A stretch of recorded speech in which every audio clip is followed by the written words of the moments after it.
Hello everyone, you're watching Awaz News. I'm Kubra Ali and I'll be taking you through top news across Canada. Toronto seeing increase of sick or injured raccoons this spring. Video shows smash and grab robbery at Mississauga Mall as police announce arrests. Impaired drivers in Ontario could soon face stiffer penalties. Wildfire smoke likely won't impact Toronto's air quality the way it did last summer, climatologist. Sex assault survivors livid with Ontario over intimate partner violence bill. No injuries reported. Suspect vehicle located after two tow trucks shot at in Scarborough. Attractions offering free admission to Toronto Library card holders just got longer. Here's the list. These were the headlines. Now let's jump right into the details. Ontario's Minister of Transportation announced Wednesday a newly proposed legislation that, if passed, would see new penalties imposed for those convicted of impaired driving offences in the province. The proposed legislation, if passed, would require anyone convicted of impaired driving to install an ignition interlock device in their vehicle. Those convicted on first and second time alcohol and drug related offences would see increased license suspensions and mandatory remedial education introduced, while those convicted of impaired driving causing death would be handed a lifetime license ban under the proposed changes. Everyone deserves to return home to their loved ones safely at the end of the day, Minister Prabmeet Sarkaria said in a statement. Too many families in Ontario have had their lives torn apart by the careless and shameful actions of impaired drivers. Along with introducing new penalties, the proposed legislation also seeks to amend police authority to stop vehicles when impaired driving is suspected and administer sobriety tests. Sex assault survivors and the opposition are livid with the Ontario government for what they call procedural games over a proposed justice bill. Government House Leader Paul Calandra sent a proposed NDP sexual assault justice bill to committee on Tuesday, thereby cancelling a debate on it Wednesday.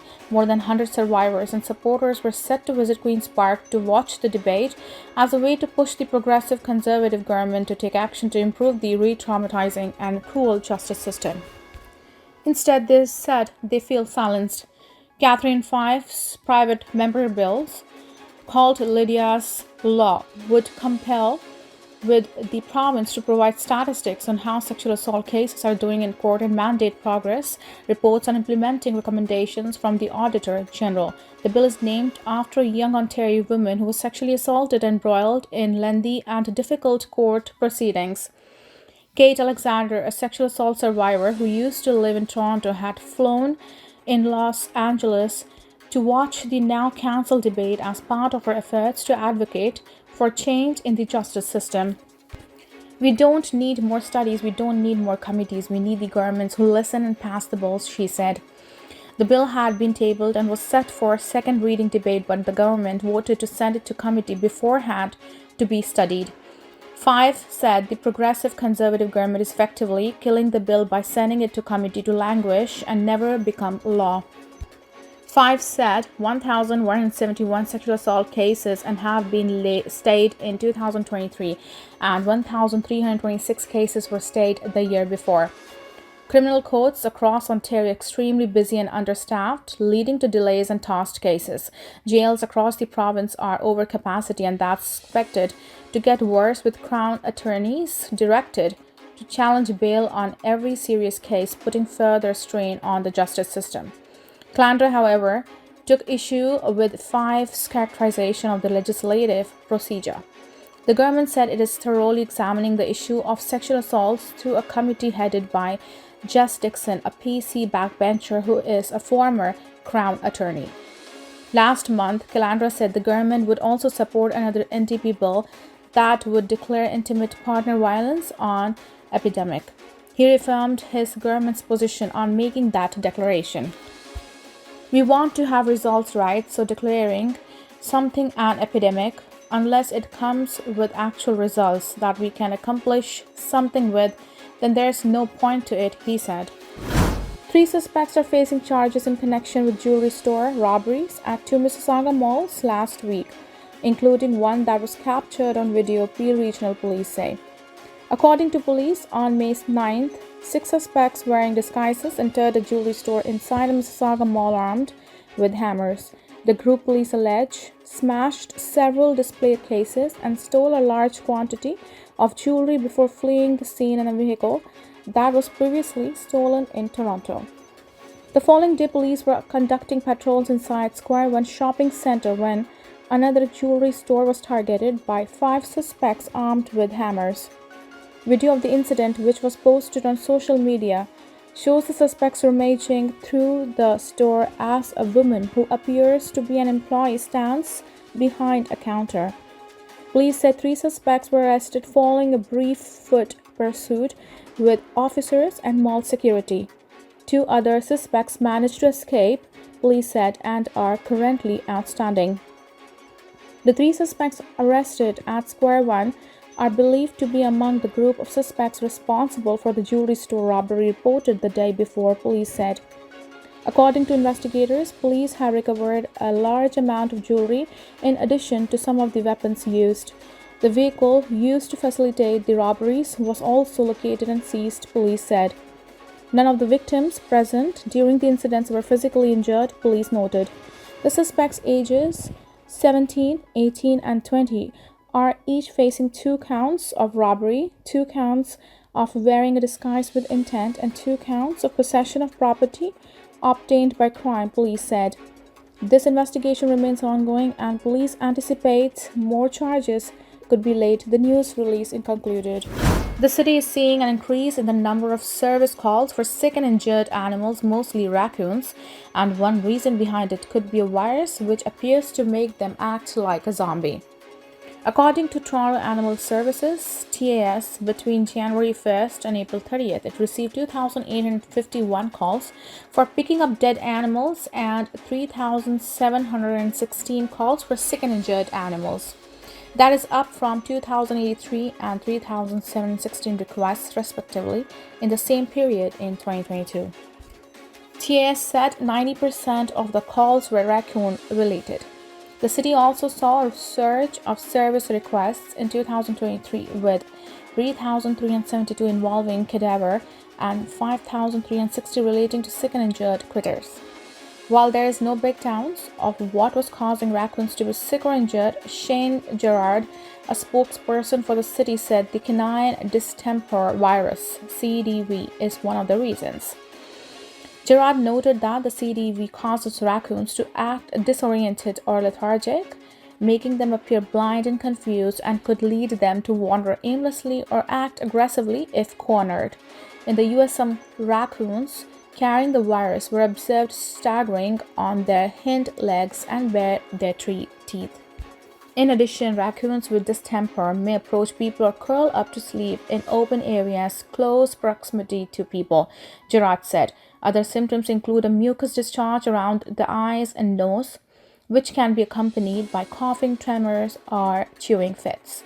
In 2022, TAS declared a distemper outbreak among raccoons, prompting the city to add more staff to assist with surge of service requests for picking up dead animals. CDV does not pose a threat to human health, but Gerard said unvaccinated dogs can get infected.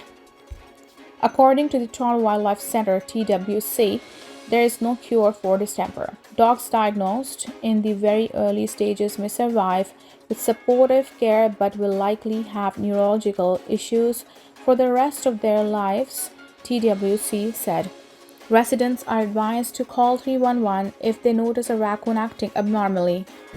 The list of attractions and venues in Toronto that offer free admission to millions of eligible participants has expanded as part of a new collaboration between 2 of the city's iconic institutions. The collaboration, part of the TPL MAP program, ushers in the addition of the CN Tower to the list of businesses participating in the program, which has offered library card holders free access to attractions and venues across the city since 2007. We are excited to include the CN Tower in our offerings, enhancing the cultural horizon of Toronto for families citywide to enjoy, Pam Ryan, Director of Service Development and Innovation with the Toronto Public Library, said in news release. Other participating attractions include the Aga Khan Museum, the Art Gallery of Ontario, the Bada Shoe Museum, Hot Talks Festival, the Ontario Science Centre, the Toronto Symphony Orchestra, and Toronto Zoo. Subject to availability, general admission passes during regular hours of operation are available to participating members along with the group of up to 2 other adults or 4 other children. They can be reserved on the MAP website.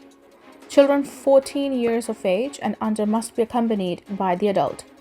The program, formerly known as the Museum and Arts Pass Program, was created in 2007 in the effort to provide Toronto families with enriching experiences at some of the Toronto's biggest attractions in the city's arts and cultural scene. Here is the full list of participating attractions. Aga Khan Museum, Art Gallery of Ontario, Bata Museum, Black Creek Pioneer Village, CN Tower, Gardner Museum, Hot Talks Festival, Museum of Contemporary Art, Ontario Science Centre, Ripley's Aquarium of Canada, Royal Conservatory of Music, Royal Ontario Museum, Tuffle Music, Textile Museum of Canada, Toronto Railway Museum, Toronto Symphony Orchestra, Toronto Zoo. Toronto likely won't see a repeat of last summer's smoky conditions as rain has kept wildfires at the Bay in northern Ontario and eastern Canada, as senior climatologist with Environment Canada says. Last year, we had a pretty foul summer in the Toronto area with 58 hours of smoke and haze, climatologist Dave Phillips told Awaz News on Wednesday. Some days the worst air quality in the world was found here in the GTA. While wildfire season started early in Western Canada this year, the fires burning in those communities aren't impacting air quality in the GTA. Phillips said last summer, fires in Nova Scotia, Northern Ontario, and the Ottawa Valley caused smoke plumes to drift into the Toronto area, leading to poor air quality. Last summer, poor air quality from wildfires led to various event cancellations in the GTA, and some school boards had to repeatedly move outdoor activities, including recess, indoors. Fire bans were also implemented in municipalities across the province. On some days, air quality was so poor in Toronto that buildings were obscured by the haze. Speaking to reporters at an unrelated news conference on Wednesday, Mayor Olivia Chow said she hopes we don't see another summer of smoky conditions. During COVID, we were wearing our masks because of the virus. Now I hope we don't have to wear our masks because of the forest fires causing particulates in the air, she said. Toronto police are investigating after 2 tow trucks were shot at in Scarborough Wednesday afternoon. Police said the incident occurred in the parking lot of a plaza near Steeles Avenue East and Markham Road shortly after 3:30 p.m. Someone from a dark-colored vehicle fired shots at 2 tow trucks and fled the scene, police said. No one was injured in the incident. Police said they located evidence of gunfire as well as vehicles suspected to be involved. However, no arrests have been made and no suspect descriptions have been released. It is the latest violent incident involving tow trucks in Toronto, with 3 others occurring over the weekend. On Saturday around 8 p.m., police said shots were fired from a vehicle at a tow truck near Markham Road and Highway 401. Dashcam video obtained by Awaz News shows someone in the rear passenger of a dark-colored car firing shots at a white pickup with a tow company's decals while traveling north on Markham Road. Someone shot my car, the truck driver says on his radio. More than 2 hours later, about 3 kilometers away in an area off Markham Road and Finch Avenue East, officers responded to a similar incident. In both cases, police said the drivers were in their trucks when gunfire erupted, but no one was injured. The next day at 5 p.m. in Kennedy Road and Munham Gate area, police located a person suffering from minor injuries after another shooting involving a tow truck. Surveillance video shows a white pickup truck traveling beside a white SUV on Kennedy Road. The pickup suddenly stops in the middle of the road while the SUV drives off. In other footage, the driver of the truck is seen climbing out injured.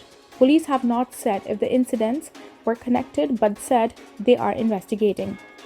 Anyone with concerns about illegally operating tow trucks can report them to the City of Toronto via 311. If the driver has committed a criminal offense, this should be reported to police, and if it's an emergency, should contact 911. Toronto police continue to work with our law enforcement partners to disrupt these groups. Thank you for tuning in. I'm Kubra Ali. I'll see you back tomorrow, same time, same channel. Have a good night.